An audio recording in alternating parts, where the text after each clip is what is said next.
Hello, everyone. Even if it's a vague outline, it's okay.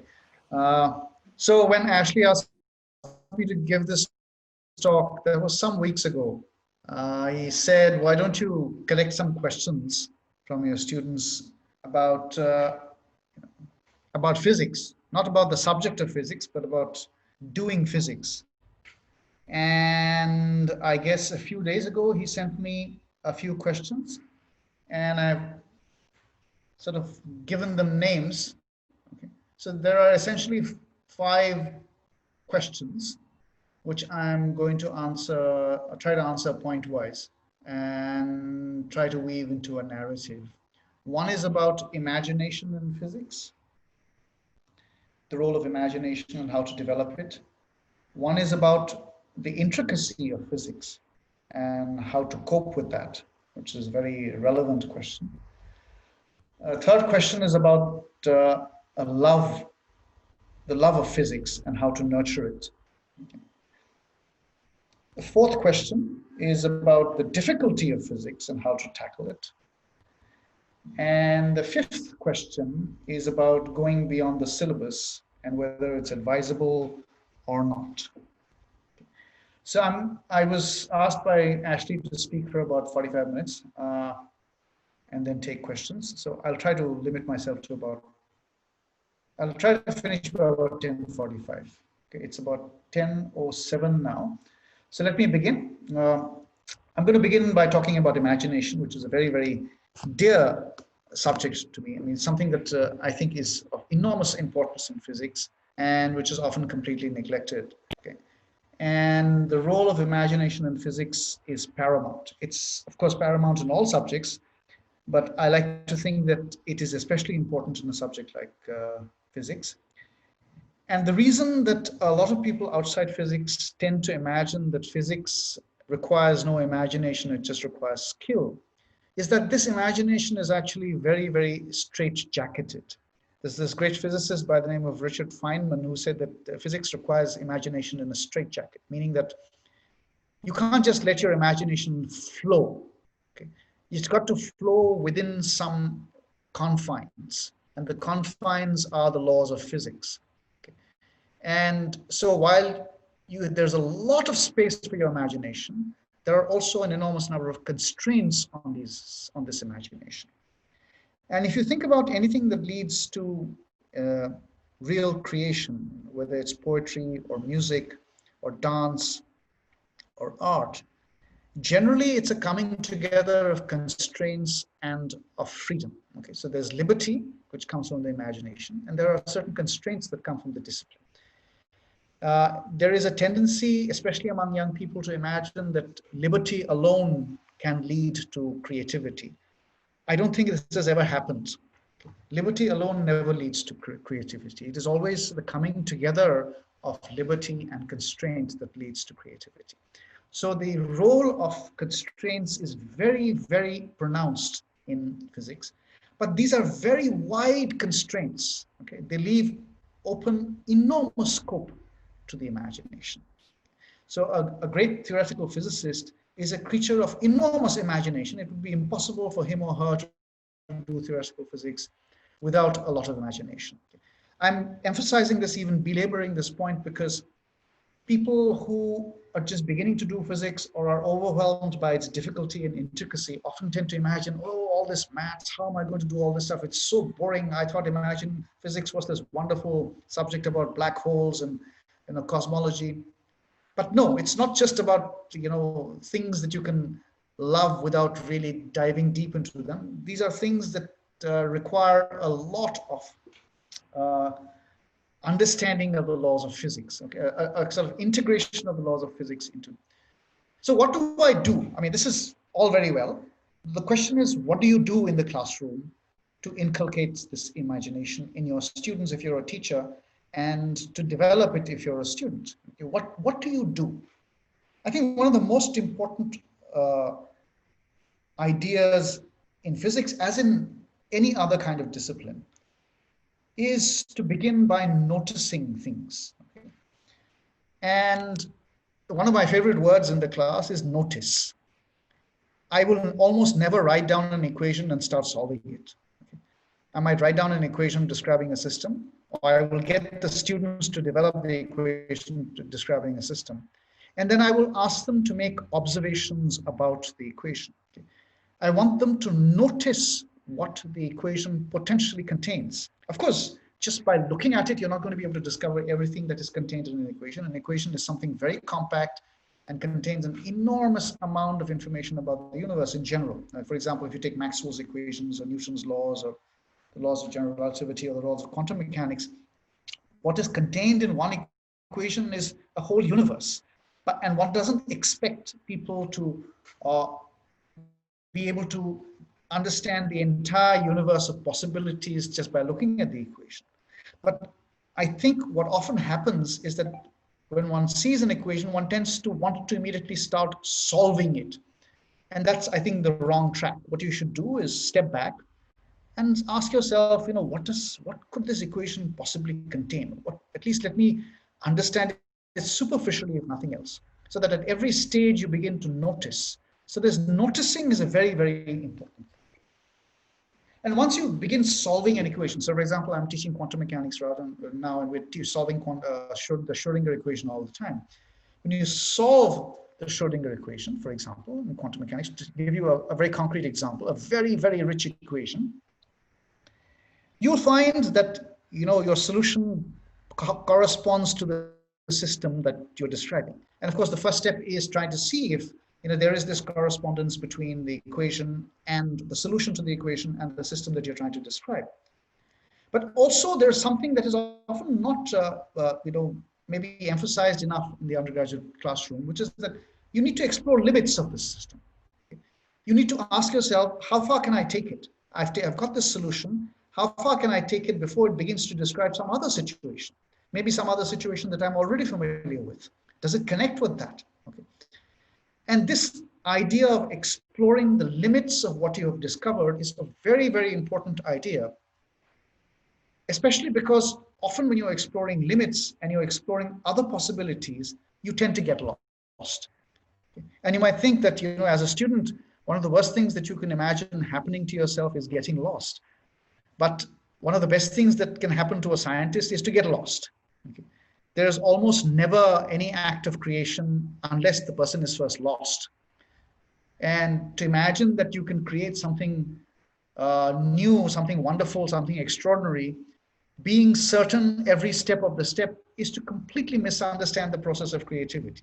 When someone like Schrodinger, for example, discovers Schrodinger's equation, he had no idea what he was doing in some sense. If you read his papers, you'll get the feeling that he was totally lost, and yet not completely lost. Even in the middle of the darkness that he was in, he was able to find his way somehow, okay, and create something of lasting value. And this is very, very important. It's important for students to try to replicate this process at their own level. Okay. And this, again, is something that I try to emphasize a lot to my students, and I think is very, very difficult to get across, especially in our country. I say this especially in our country because we are taught to head straight for the solution. Okay? In any physics course in school, almost the only thing you are taught is how, the moment you see an equation, to find the solution. That is what will get you into the IITs, that will what will get you into BITS, but that is not what will get you a Nobel Prize, that's for sure. Okay. So heading straight for the solution the moment you see a problem is a skill of a rather low level. Okay. I don't disparage this skill altogether, but it is not the end of physics, nor is it the end of any kind of academic discipline. Okay. The idea is to begin somewhere, to get lost, to find your way from that lostness, and in the process discover what you were trying to find maybe, and something else that you had never hoped to find, and maybe also discover what you're capable of doing. And this is something that is of great importance to students of physics, because one of the most common problems among students of physics is lack of confidence. I mean, physics is an enormously difficult subject. I'm going to come to that. All of us will agree. I have been teaching physics for the past 24 years. I was a student of physics before that. I still find it extremely difficult. Okay? Physics is an extraordinarily difficult and demanding subject. And therefore, it is also very, very disheartening. Okay? And it will continue to dishearten you until you can discover your own capacity to navigate through it. Otherwise, you'll always be reaching out for someone else's hand to hold. You're just always trying to hold somebody's hand and be led. And if that is your goal, that's fine, but that's not going to get you very far. Okay, it might get you the first rank in the university, but it's certainly not going to get you the capacity to make discoveries on your own. So if you want to make discoveries on your own, even at a very small level, forget about, discovering Schrodinger's equation or the general theory of relativity. Even if you just want to discover the solution to a problem that is at the back of your textbook, you need to give yourself the chance to make that discovery. And I find that far too often, we don't give ourselves that chance. Okay? We don't give ourselves that chance because we're terrified of getting lost. And we're terrified of getting lost, partly because of the system we are in. Our teachers are constantly telling us to find the solution, find the solution, find the solution. And that's all we concentrate on. Okay? We want to find the solution. And we want to declare to the whole world that we found the solution to the problem. But that is hardly the point. The solution exists. Like I always tell my students when they run to me and tell me that G is 9.8 meters per second, I remind them that NASA is not waiting for this. It's already known to NASA that it's 9.8 meters per second. This result is not new. So the only purpose of the exercise is for them to learn something in the process. If all they can do is get me a result that already exists, then the whole purpose is lost. Okay? And I think this is something that really, really needs to get across. It's very, very difficult to accept this because we're so used after 14 years of schooling, 2 years of nursery KG and 14 years in a regular Indian school, so used to being congratulated for finding the correct answer, that's all we want from life. We want to find one correct answer after the other.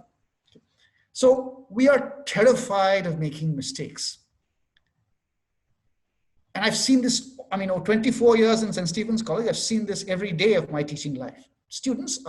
We're all terrified of making mistakes. For example, I'm making a presentation right now. I would not want to make a fool of myself in front of all of you. Okay? Even though the consequences for the world and for me will not be very grave if I make a fool of myself. But the point is we are hardwired not to want to make a fool of ourselves in public.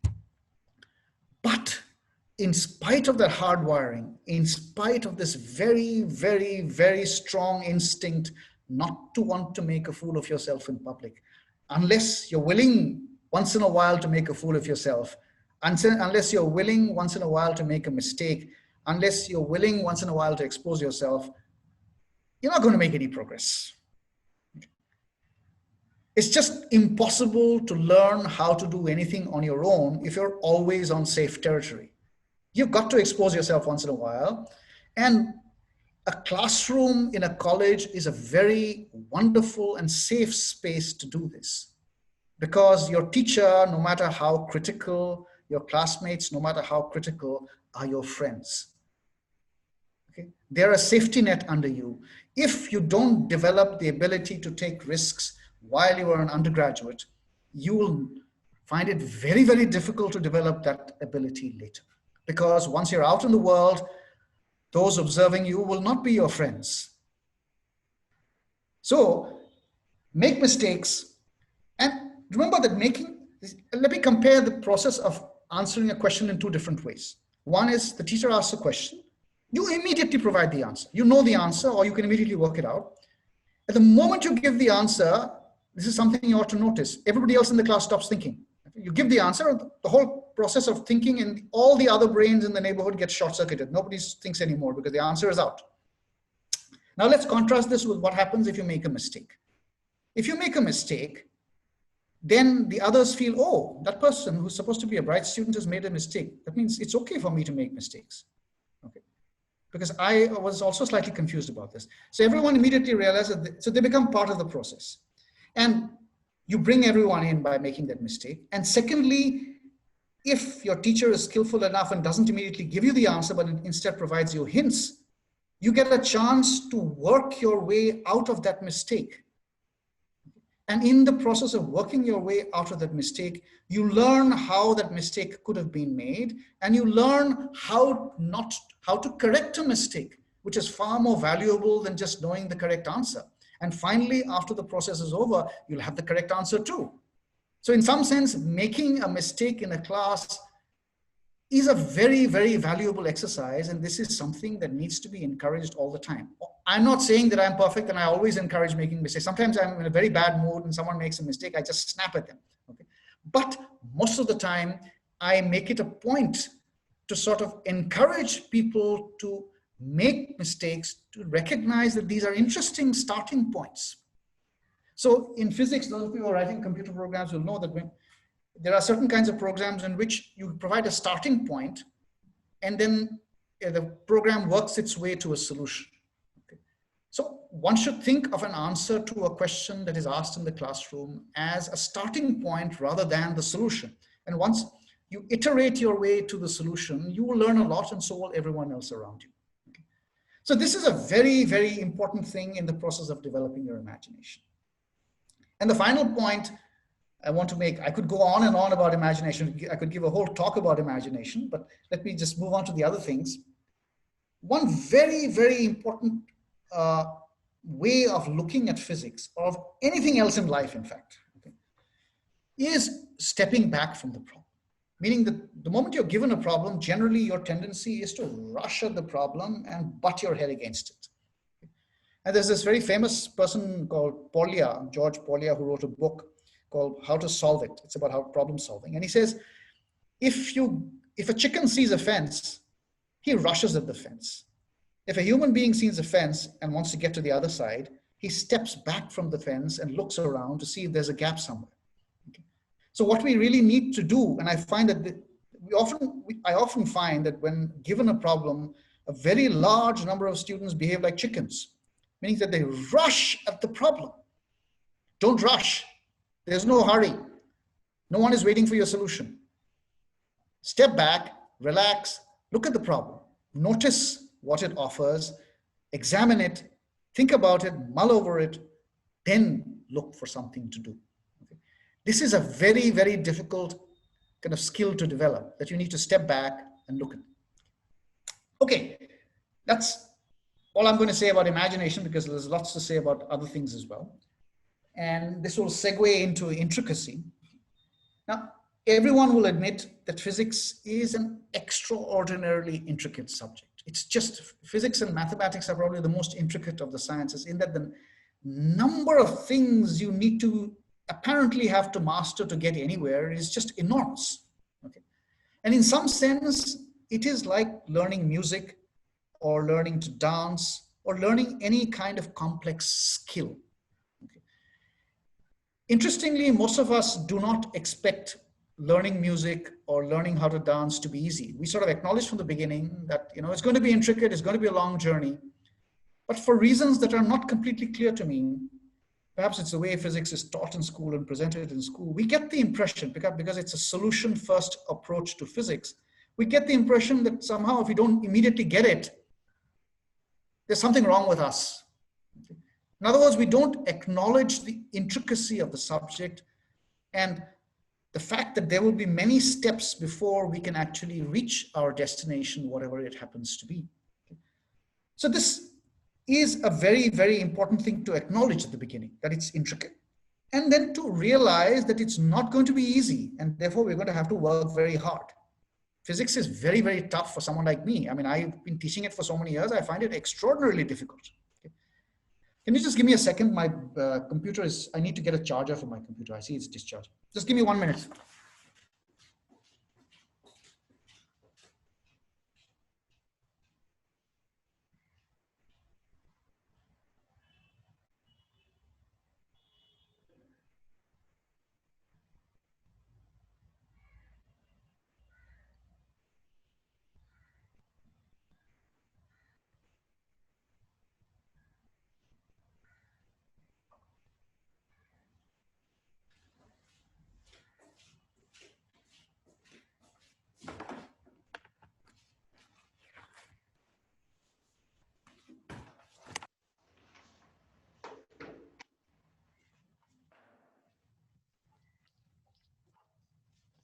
Okay.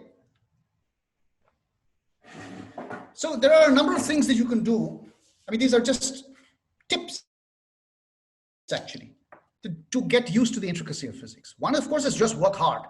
But working hard is not enough. Okay, that's the point. Just working hard without thinking about it is not going to get you anywhere.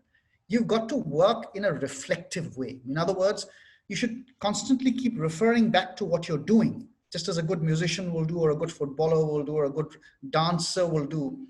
You know, you've heard about how cricketers watch tapes of their own performance and then they discuss the moves and correct the moves. In some sense, that's what you need to do. You need to reflect on what you've done and correct your moves. Otherwise, you fall into bad habit patterns. Okay? You do things the wrong way repeatedly, over and over and over again. Okay?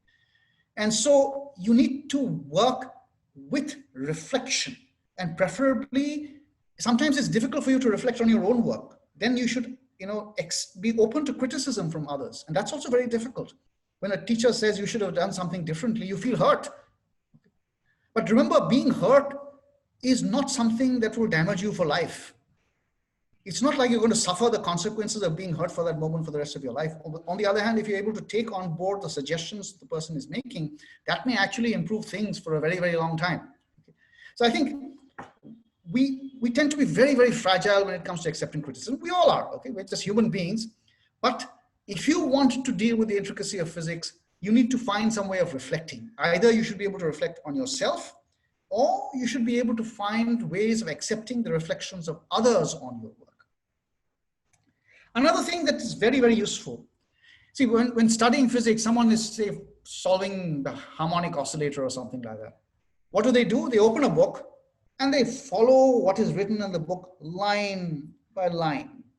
That's the standard practice. That's what people do when it comes to studying for physics. Or they look at their notes and they write down line by line what has been. Okay. In other words, essentially what you're trying to do is memorize what someone else has already done. And this is also the way we take notes in class. Whatever the teacher writes down on the board, we write down line by line, word for word in our notebooks. Okay. And one thing that I tell my students always is, look, when you're writing down, you need to look down at your book. So for that moment, you lose contact with the board. All you have to do is make one tiny change in habit. Instead of copying, as you look down, try to imagine what's on the board and try to reconstruct it and then check. And that will make a huge difference, because then every moment is a creative moment. You're trying to reconstruct the argument instead of just copying the argument down. Okay. Similarly, if you're using a book, if you use it like, some kind of holy book and you just sort of read it word by word, it's not going to get you very far. But if I want to develop my capacities, I might read something and then I'll put it away and I try to work it out on my own. I know it's very scary to try to work something out on your own. Okay. But unless you're willing to do this, it's very difficult to get used to the intricacy of physics, because what often happens is you figure out one intricate path to one solution, but you're unable to deal with the intricacy of physics as a whole. So you figure out how to get to the top of one mountain peak by a path that is well known to you, but if you're put in front at the bottom of any other mountain, you can't get to the top because you don't know how to find your way to the top. Okay. So if you want to deal with the intricacy of physics, you've got to acknowledge that it's difficult and find ways of improving your skills rather than your memory. There's too much emphasis on memory and too little emphasis on your ability to do things on your own. So once again, it comes back to the same thing. You've got to do things on your own. And sometimes if something is very, very difficult, one very useful skill, again, this is an act both of the imagination and of development of the ability to deal with intricacy, is to build a simpler version of the problem. Many of the problems that we are expected to solve in physics are extremely complicated, but there are simpler versions of those problems. So for example, if it's a three-dimensional problem, maybe you want to first try out the problem in one dimension, see where it goes, then increase it to three dimensions. Okay. So these are things that you should this is something that you can't be expected to learn entirely on your own as a student, but these are the kinds of things that teachers could do in the class. Okay.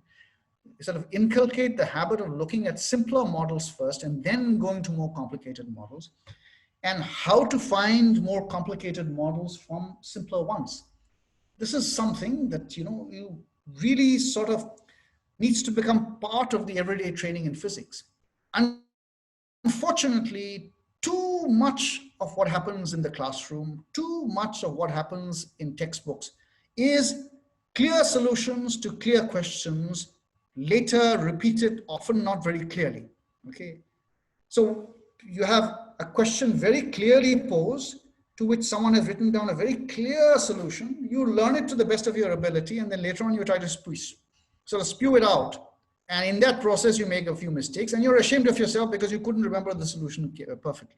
But the whole emphasis is wrong. The idea is not to remember what somebody else has done completely. The idea is for you to develop your ability to do the same thing.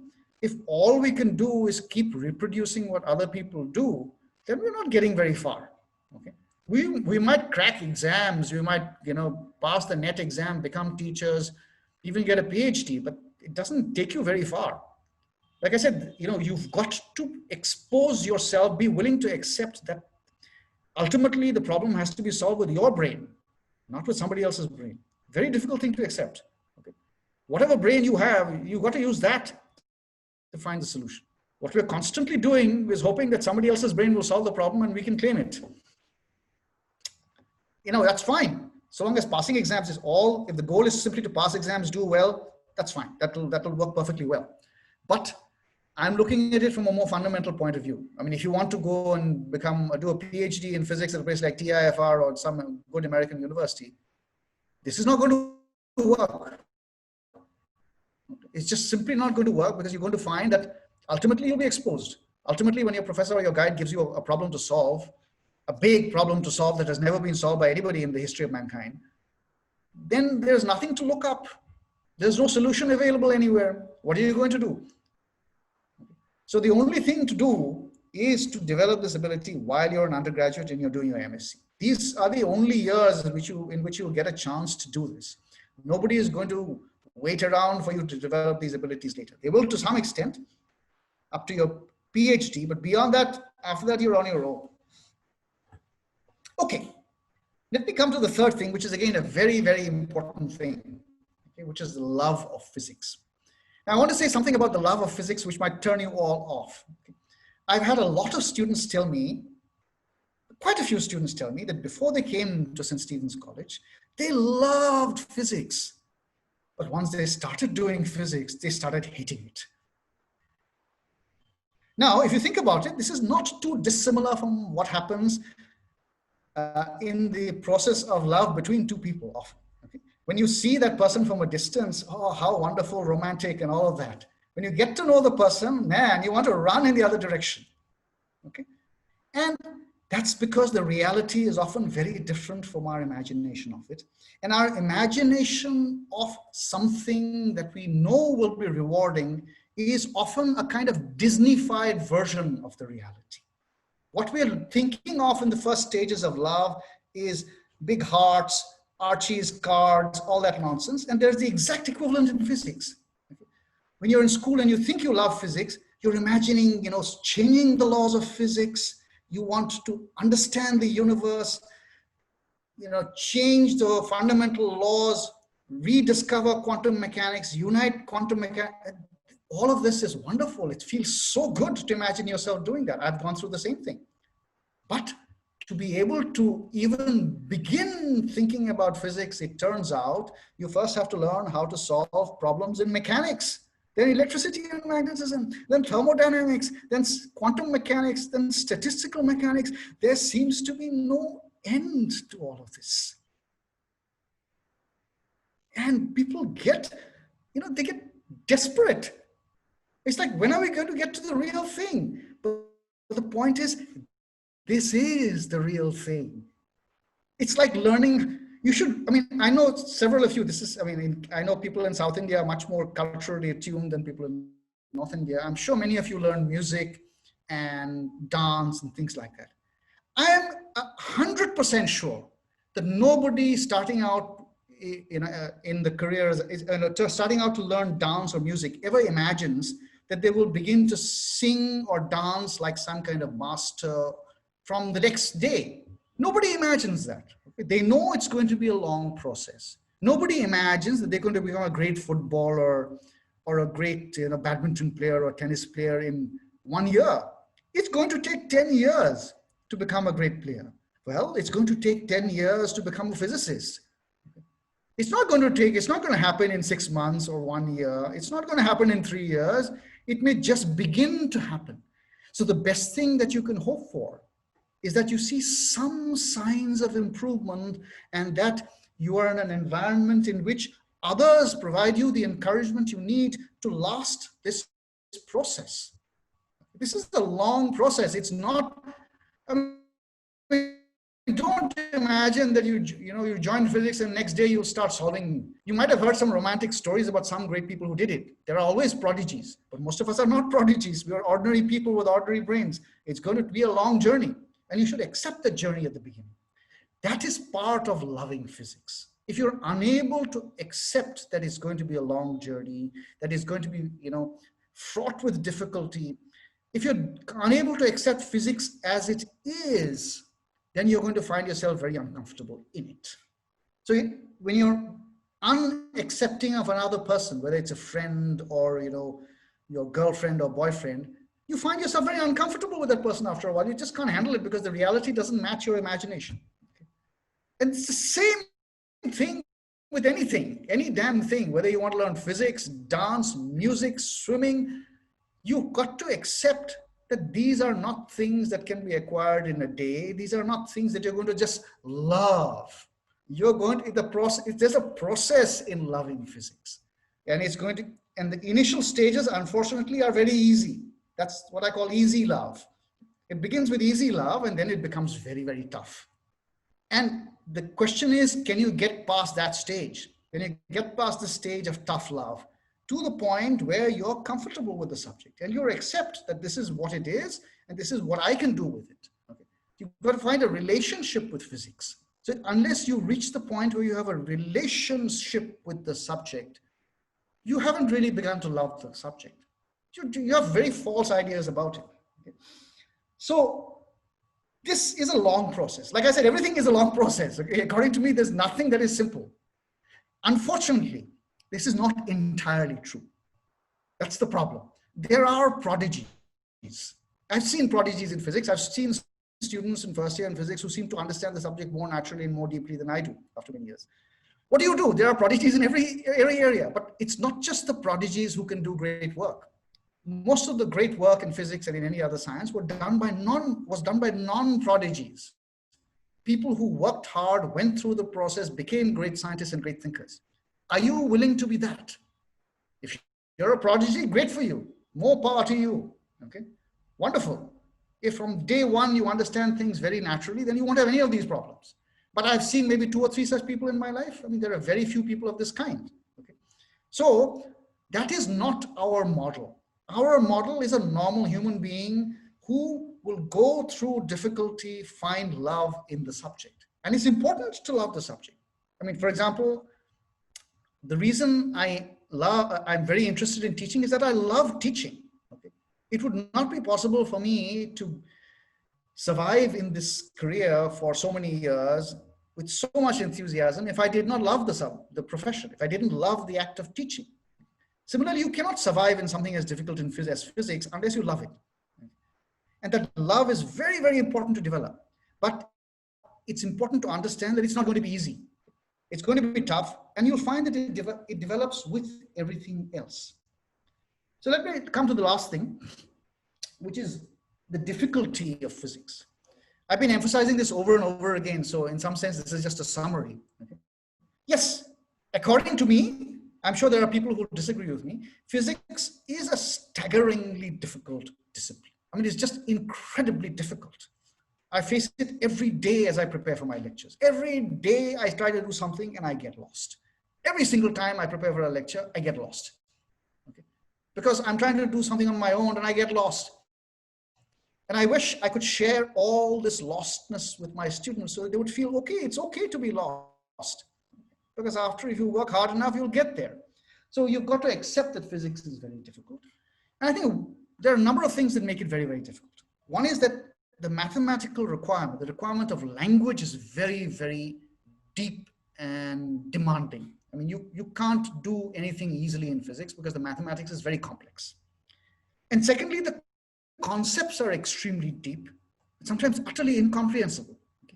And what makes it worse is that you not only have to understand the subject conceptually, understand the subject mathematically, you got to marry the two. The physics and the mathematics have to come together. That is what makes it so difficult. You write an equation down and then your student says, ma'am, what does it mean? What does it mean? Maybe you hadn't thought about it. Okay. Or you explain a concept, you see it's like this. Or sir, what's the equation for that? Oh, what's the equation for that? So unless you sort of are constantly interpreting your mathematics and turning your physics into mathematics, it's not going to go very far. So it's very, very difficult. It's also very difficult because it requires so much imagination. Like one of my students once said to me, he's just throwing his hands up in the air. He says, this requires too much imagination. You know, I wanted them to do something in the electricity and magnetism, and I never just derive things on the board. I sort of talk them through something, and I ask them to imagine things all the time. I keep asking them if they can see the movie in their head. Okay. And you know, at some point you get frustrated. What is all this nonsense? Am I here to imagine things? Am I here to become a great physicist? Well, unfortunately for most of us, imagination plays a very, very important role in understanding physics. So that makes it very difficult. The intricacy makes it very difficult. The vastness makes it difficult. There's just so many things. You feel defeated. You feel like, how am I ever going to learn all these things? Quantum mechanics, electricity and magnetism, statistical mechanics, thermodynamics, mechanics, Goldstein, God, it just seems too much. Okay, and the journey doesn't seem to end. These are things that make, so how are you going to survive? Well, you're going to survive in exactly the same way as you would survive in a relationship with a very difficult person, which is by developing love. Unless you love it, unless you really, really enjoy this stuff, you're not going to be able to do it for the rest of your life. You cannot have a relationship of hatred and animosity towards the subject and hope that somehow you will become a great scientist. It's not going to happen. So developing love, and that comes with accepting its difficulty, all its requirements of imagination, intricacy, hard work, whatever, is all part of one process. You've got to do all of it together. You can't do one thing separately from the others. You've got to love it for what it is, and you can only love it for what it is if you accept the intricacy, if you accept that it requires a lot of imagination, if you accept that you're going to have to work very, very hard, that it's going to be a long process. All of these things, when you accept and you are fully engaged in it, then you can, deal with the difficulty of physics. Otherwise, forget about it. It's not something, if it's unpleasant and it's constantly, relentlessly unpleasant to you, of course, there will be moments of unpleasantness. That's part of the process. But if it's always, always unpleasant, never, ever does it become pleasant, then you're probably doing the wrong thing. For example, if someone makes me play basketball, it's unpleasant every second because I have absolutely no idea what to do with the ball when it comes to me. So I should not be playing basketball. I know that. But it's important to give yourself the chance to discover whether you're good enough. And I would say this especially to the female students, because I find that they're much more critical of themselves than the male students. And because they're much more critical of themselves than the male students, they tend to undermine themselves much more at the beginning. At the beginning, you somehow need to imagine that you're going to be able to get past this initial stage and find a relationship with physics. And you've got to have that confidence in yourself, and you've got to listen to others. If your teacher says, look, I think you're good enough, you've got to accept that even if you have doubts all the time. Okay? So that is very, very important. So it's important not to have unrealistic ideas either in the positive direction or in the negative direction. Some of the boys often tend to have unrealistic ideas about their capacities in the other direction. Without doing any work, they somehow imagine that they'll be able to solve all the problems in the world. This is a peculiarly male problem. Okay? I mean, I've almost never come across a female student with this problem.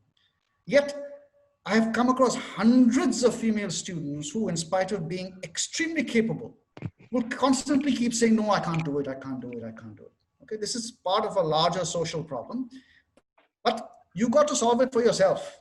Okay? So it's very important for you to recognize that if you feel you're incapable of doing physics right at the beginning, it may not be your problem, it may be a societal problem. Okay? And if it's a societal problem, it's not for you to solve.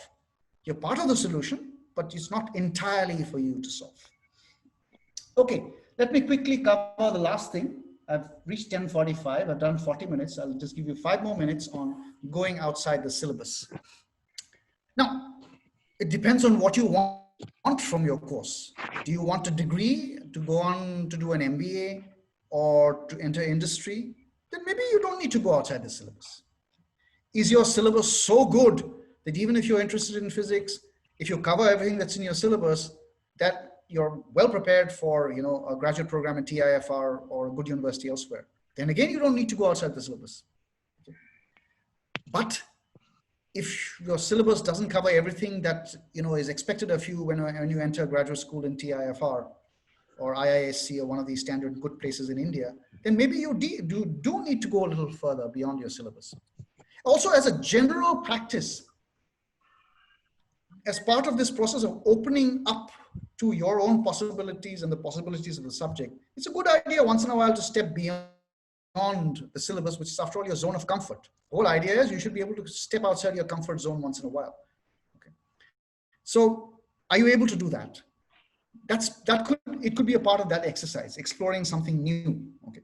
But otherwise, there's no general formula for how much you should go outside the syllabus. When I'm teaching a course, for example, I usually cover the syllabus, but I might do extra things. Okay.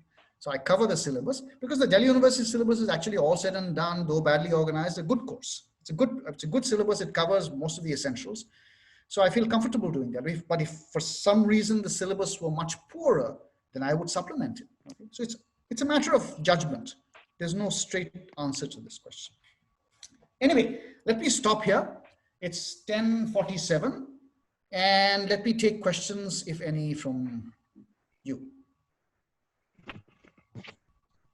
Thank you, sir, for the valuable information you shared. Now, we are moving to the interactive section. So if anybody has any questions, please type it in the chat box.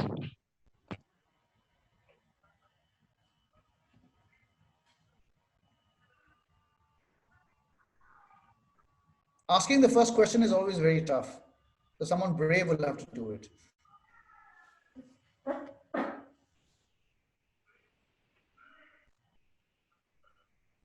It almost doesn't matter what the first question is, because that sets the process rolling.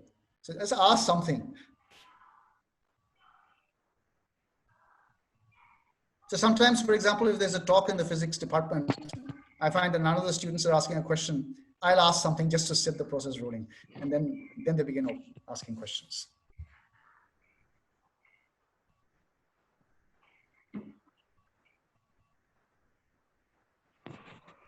Actually, why don't you ask me a question?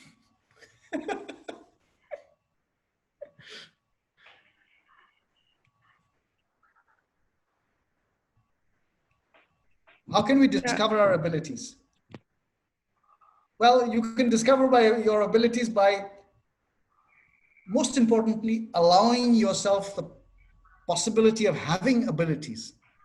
You know, this is something very difficult. You tend to imagine that if you can't do something at the beginning, because we tend to see, okay, there are these two ways of looking at life. So I'm going to type out a name in the chat box. You should all look at the talks by this person. Her name is Carol Dweck. Carol Dweck is a psychologist who has been working on what's called the growth mentality, meaning that your belief that you can actually grow. Let me just double check the name.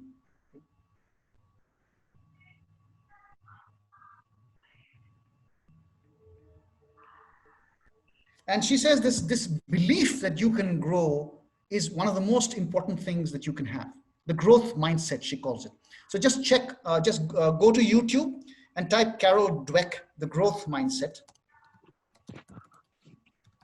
And you'll find wonderful talks by her about what a huge difference it makes if you believe that you are capable of growing. On the other hand, a very large number of us, and I was definitely one of that, though I've changed over the years, who tended to believe that people come born with certain abilities. So when you meet someone who is very good in first year, you think, okay, that person is a genius, I'm stupid. He is going to remain a genius, I'm going to remain stupid for the rest of our lives. Okay, that's it. But that is not true. In fact, I'm in the process of writing a recommendation for a student that I taught at Ashoka University. Okay. And what I've written in that recommendation is how much she grew over the years that I knew her. And she is not aware of it because as I point out to people, the time scale on which you improve is much, much longer than the time scale on which you experience disappointment or elation. When someone gives you a compliment or someone criticizing you, you feel elation or distress immediately. But it takes very long to improve. So you don't get to know that you're improving. Okay. You might, but you might also be unaware of it. So you should look for external observers like your teachers who will say, oh, hey, when I met you in first year, you couldn't do anything. And now look at you. So give yourself the chance. I think that's the most important thing when it comes to discovering your abilities. Oh, someone has asked me about what exams they need to pass to become a space scientist. I'm afraid I don't know anything about that. That information, I don't have that information of that kind. That information you have to find online. I'm sure if you go to the ISRO site, you'll find it.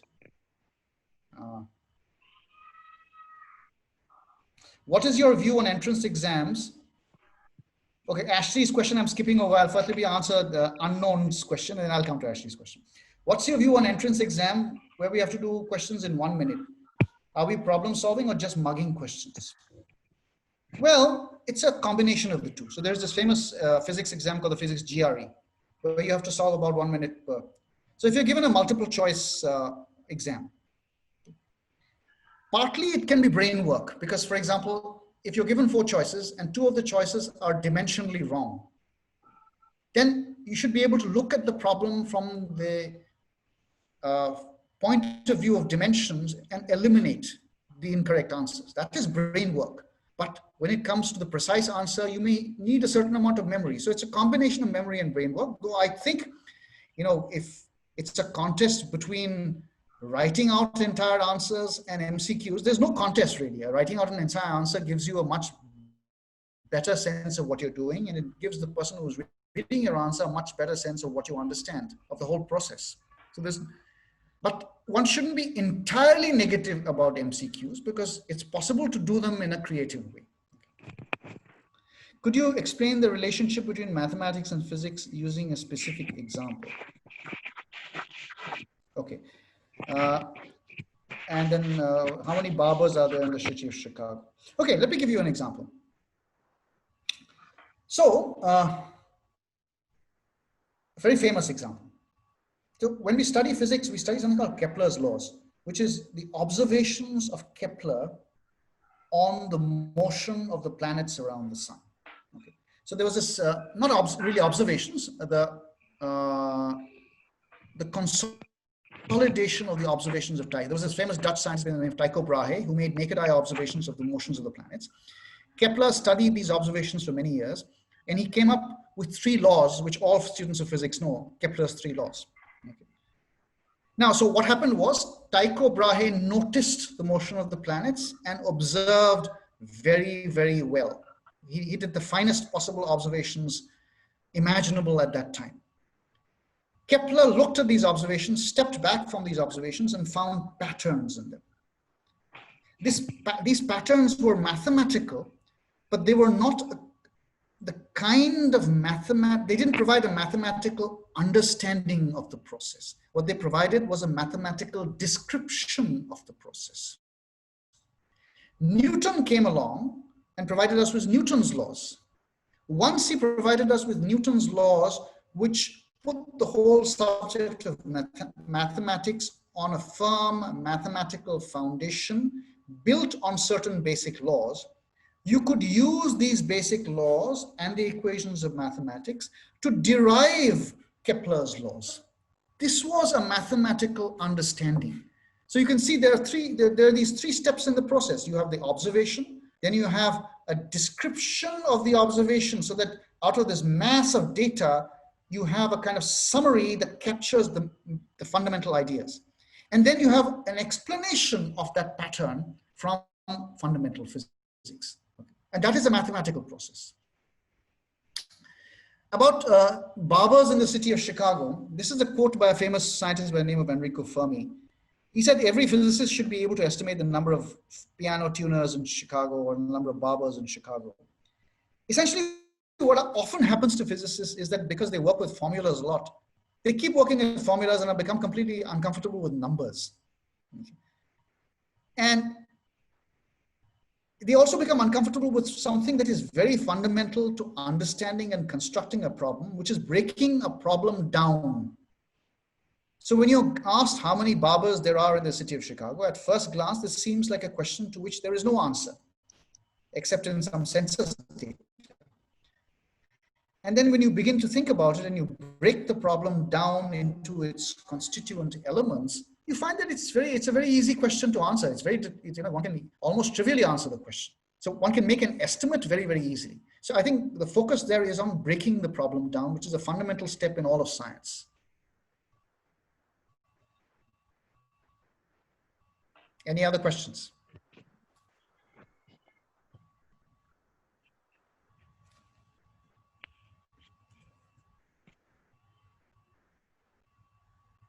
Well, it's 10:57. I think time is perfect.